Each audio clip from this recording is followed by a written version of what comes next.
कहानी है रामपुर गांव की, जहाँ के मर्द महिलाओं को हमेशा नीचा दिखाने की कोशिश में रहते। अरे अभी तक खाना नहीं आया क्या? मुझे एक और शादी करने की जरूरत है। नहीं जी नहीं, ऐसा मत करना, वरना मैं कहाँ जाऊंगी। खाना लेकर मैं अभी आई जी। गांव की पंचायत में भी फैसले हमेशा औरतों के खिलाफ ही रहते। मैं जो फैसला सुनाता हूँ वो भगवान की आज्ञा होती है। इस लड़के ने अपने मन से शादी करके अच्छा नहीं किया। लड़के को घर भेज दो और इसकी शादी इसकी जाति के किसी लड़के से करवा दो, लेकिन ये लड़की, इसे तो गांव के बाहर निकाल दो।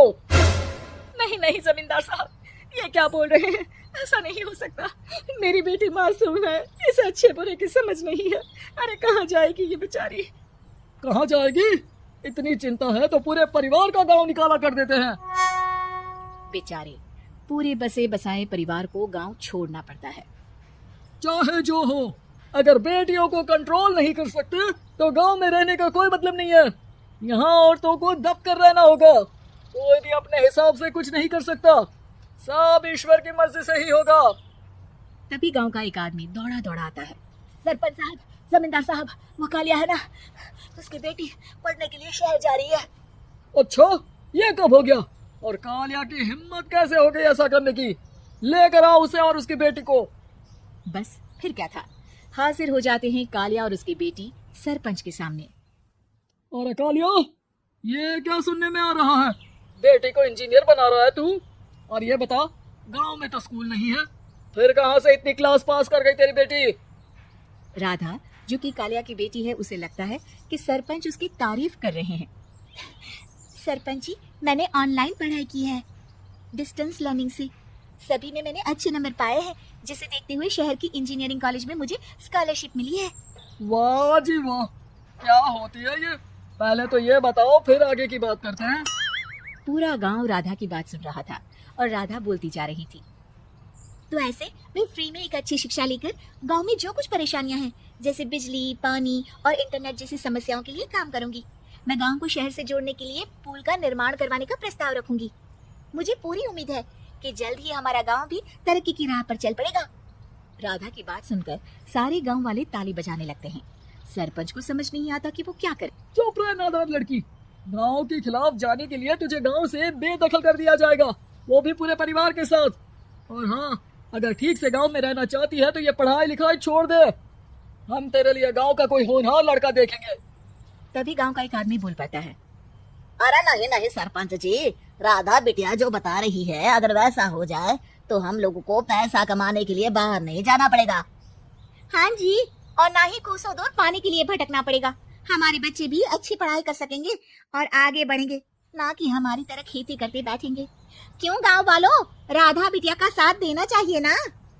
सरपंच देखता है कि गांव राधा के साथ है तो वो चुप हो जाता है। वो घर आकर अपने सलाहकार से बात करता है, जो बहुत ही चालाक किस्म का इंसान होता है। अरे सरपंच साहब, आपको बहुत ही होशियारी से काम लेना पड़ेगा। एक बार गांव तरक्की कर गया, यहाँ के बालक पढ़ लिए तो कोई ना पूछेगा आपको।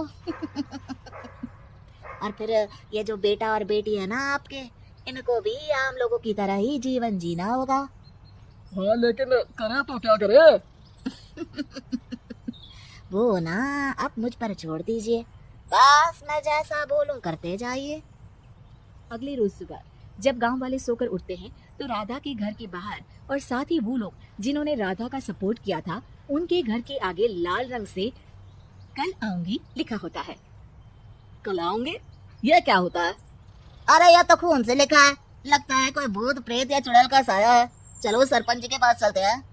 सभी सरपंच के पास जाकर उसे सारी बात बताते हैं। और ये तो बड़ी मुश्किल की बात है। चलो, मैं एक बाबा को जानता हूँ, उन्हें बुला लेता हूँ। सरपंच बाबा को लेकर गांव के घर के बाहर जाता है।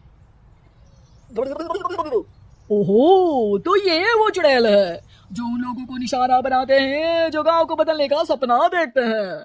वो गांव को ऐसे ही संपन्न देखना चाहती है, वो नहीं चाहती कि कोई बाहरी यहाँ का कायाकल्प करे। क्या तुम लोगों में से किसी ने गांव को बदलने की सोच रखी है? तभी राधा की माँ रोते रोते आती है।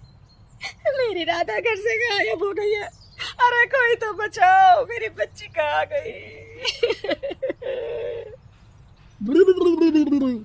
ले गई वो। चुड़ैल तेरी बच्ची को ले गई। अब वो उसे श्रापित करके छोड़ेगी, उस पर चुड़ैल का साया हो जाएगा।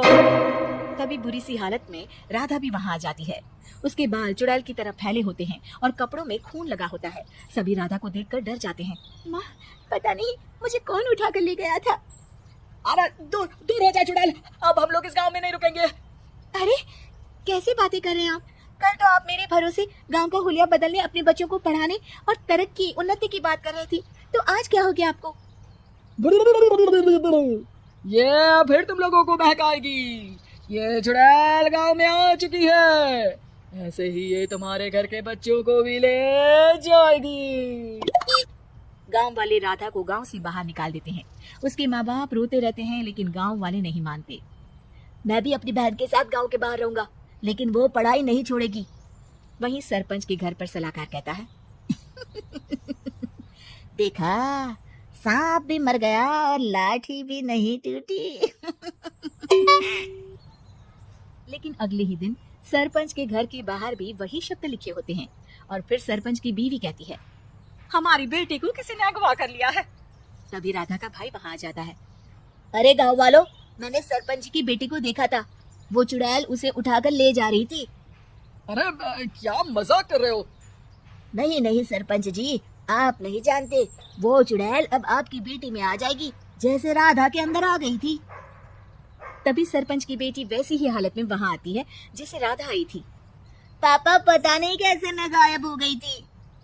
चुड़ैल, इसके अंदर भी चुड़ैल का साया है, मारो इसे। अरे नहीं नहीं, इसे भी राधा के पास गांव के बाहर ही भेज दो। अरे चुप रहो, मेरी बेटी कहीं नहीं जाएगी और चुड़ैल वुड़ैल कुछ नहीं होता है। अरे कैसे बात कर रहे हो सरपंच जी? आप तो बोल रहे थे कि आपका फैसला भगवान का ज्ञान होता है, तो अपने पर बात आई तो अब आप ऐसे बोल रहे हैं। अरे ना ना ना, आपको अपनी बेटी को त्यागना ही होगा। अरे बुलाओ बाबा को। राधा का भाई बाबा को ले आता है, जिसे अब गांव वालों के डर के कारण सच बोलना पड़ता है। मैं कोई बाबा नहीं हूँ, मैं तो मोची था। ये सलाहकार महोदय ने मुझे कहा था एक्टिंग करने को, वो मुझे पैसे देने वाले हैं। अब मुझे माफ कर दो। गलती हो गई, मुझे माफ कर दो। तभी वहां राधा आ जाती है। देखा सरपंच जी, जब गांव के बच्चे साक्षर होंगे तो आप जैसे लोगों की चालाकी नहीं चलेगी।